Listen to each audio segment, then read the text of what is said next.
Good morning mga kapitik at mga kabeshi. Abay si Andres. Tingnan mo yung laman ng kanyang sasakyan. Andres pa yung naglalakad. At ito tayo ay magde-deliver sa ating mga reseller ng mga dried fish. O, dahan-dahan lang. May mga sasakyan dyan. O, dahan-dahan. Slowly. Slowly. Oh, hold hands. Mami, hold hands. Hold something. Yan, good job. Pan-deliver na pala yung sasakyan ni Andres, Daddy. Ano? Mamaya ka na sasakay magbalik. Return of investment.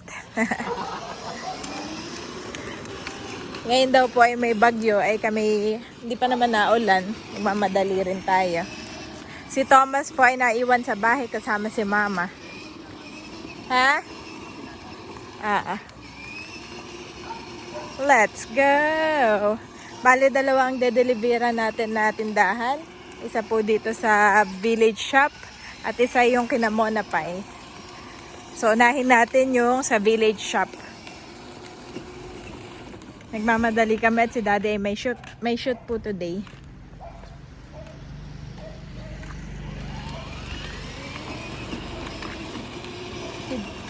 Today is Saturday. It's a beautiful day. Paakay ko po si Andres. Come on. Oh, may lemon. Oh, may dayap. May lemon po pala dito. Let's go.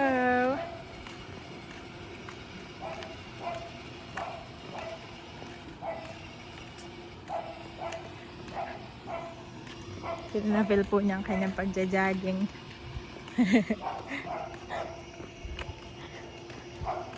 Oh, may dog.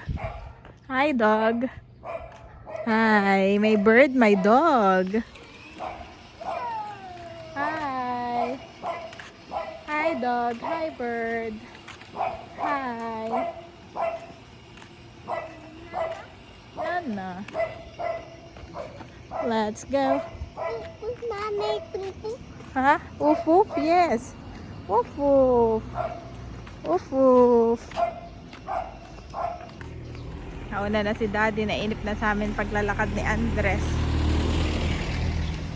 Ang layo na ng Daddy. Naiwan na po kami ni Andres. Maganda po at wow! Daming bird! Daming bird! Bird! Let's go! Mami, tito. Tito? O sige, dito. Okay, una ka na. Okay, una ka na. Bilis! Go to Daddy! Go to Daddy! Kit-kit naman na ito.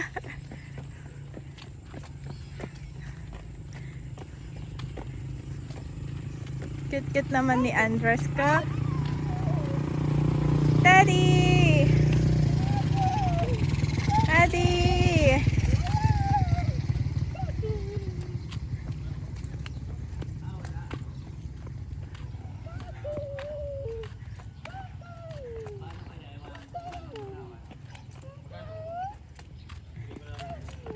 Ay, sige, okay lang. Sayang, wala. Sayang, wala. Nasa kada daw. Nasa kada. Oo. Yep. Nakarating din. Karating din. Hi. Iwanan na lang po namin to. Yan ay tigi 1 kilo lang. Yan. May boneless dilis, boneless danggit, at boneless sapsap.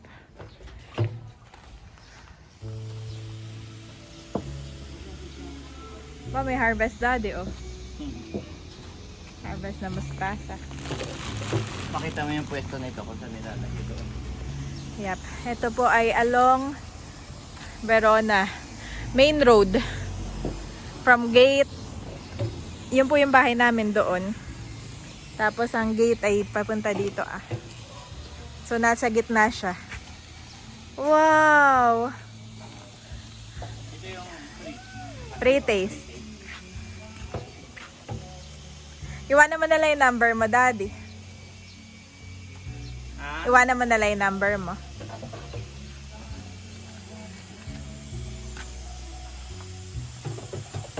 Try to Paano kaya number na lang o Facebook? Kahit po number na lang. Number na lang Sige, siguro. number mo na lang. Sige. At ako'y Ayan mga kabeshi, iniwan na natin yung dried fish. Sayang wala po si Kuya, yung taga-Infanta, at saka yung asawa niya. Pero eto, nag-iwan na din ako ng free taste, 50 grams. Thank you po. Ayan daddy, let's go na. Second stop na tayo. Let's go, Andres. Andres na nakasakay. Yep. Si Andres na ang nakasakay.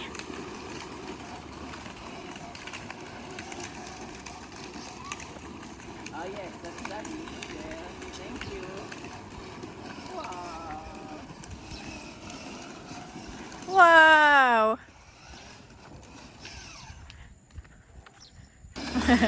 Ayan, at hindi na dried fish ang nakasakay. Si Andres na po. Yehey! Andres! Yun ay taga-Impanta. Mm. Tapos ay yung pinsan nila, naging client ko. Mm-mm. Kaya kilala niya ako. Sabi niya, sir, kayo po yung nag-photoshoot dun sa pinsan ko. So, masisipag talaga mga taga-Infanta daddy. Saka mahilig sila magtanim, ano? Ay, mga taga-Quezon. Mahilig pong magtanim ng gulay. Nag-aarimuhan. Tinamang daming tanim dun sa kanilang backyard. Next time, yun ang paninda nila. Oo. Tapos ay nagtanim din sa may likuran. Actually, pagka dumadaan ako doon, nakikita ko yung bahay. Ba't kaya ganun ang style? Yung pala, Shop pala talaga yun, no? nag-design siya sa tindahan. Oo, no? Ito po yung pina-approve talaga nila yun. Pina-approve nila yun na dad na. As village shop, no dad? Mm-mm. Kaya pala bawal magtinda dito kasi may mga naka-approve na. Sa totoo lang po kasi ang mga bahay dito bawal talaga maglagay ng tindahan. Oh, kaso hindi napipigilan. At syempre yung kumbaga neighborhood ay may mga needs din. Kaya yung iba sa loob ng bahay kasi pag sa loob ng bahay ka nagtindahan, wala nang masasabi. Pag sa loob ng bahay, wala nang sisita. Kaya kung mapapansin nyo po, yung mga ganyan, walang nagtitinda. Pag pumasok ka sa bahay, doon mo makikita may tindahan pala. Pero kami may group chat din kami ng marketplace. Kaya ako po bilang seller, nagpo-post ako dun sa Verona Marketplace. Lakad-lakad muna, Tita Weng, lakad-lakad. Sarap maglakad. Ano, nagde-deliver kami ng dried fish. Ayan, good morning mga kabeshi ulit. Nandito na po. Oh, ang gaganda naman ng halaman ni Monay. Excited si Andres. Excited. Oh, dito lang, maglalayo. Oo. Ayan. Yes. Una ka na, Tita Weng? Sige po.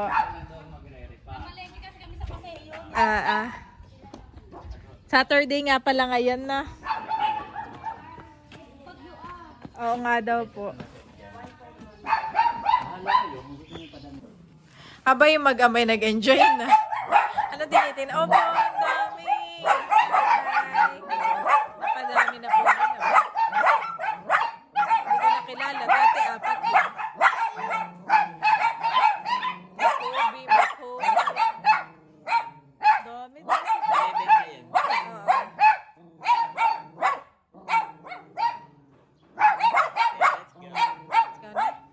Nag-enjoy si Andres?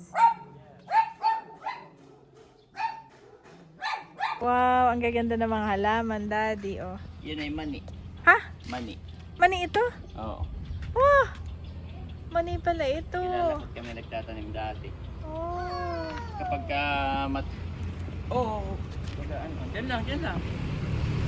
Matahalis na si Andres. Gusto pwede na maglakad. hukayin, ay pag-hukay mo, dami. Oh. Talagang kayo muna yung mani. Oh, let's go na, my Ito boy. pala Let's yung go. mani, mga Let's go. kabeshi. In.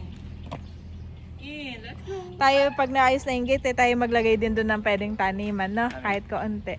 Ayun na yung may kawayan si Daddy. At ako isusungkit ng papaya. Mangingi ako ng papaya pantinola. Tara na, let's go. Oh, in, my boy. In. In!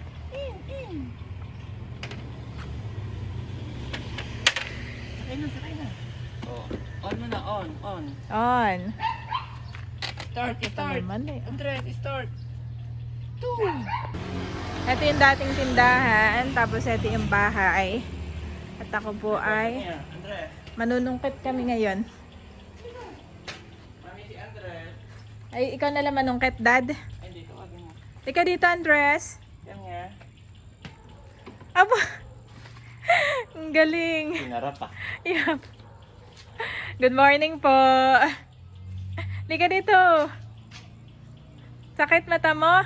Ha? Sakit mata mo? Dika, Andres, come here. Lika dito. Nakatingin ako sa kanya, Dad. Ayaw niyang iwan yung kanya sasakyan. Ayaw iwan ni Andres sa sasakyan niya, baka mawala. Ilan ba kukunin? May isa lang? Isa lang, Daddy. Ito na. Pang tinola lang na maliit lang, ha? Maliit lang. Wow. Oh. Iiwanan na raw dito? Okay. Iwanan na lang daw yung panungkit diyan. Tatawo ko doon. Mm. Baka sino-sino ng anong. Aba, biglang bumaba ng my boy. Si Andres ay kumakain ng rice. Eh gusto sumama. Tutuloy na lang ulit ang pagkain ngayon. Okay, Let's let's go. go. Mami, Yes, let's go.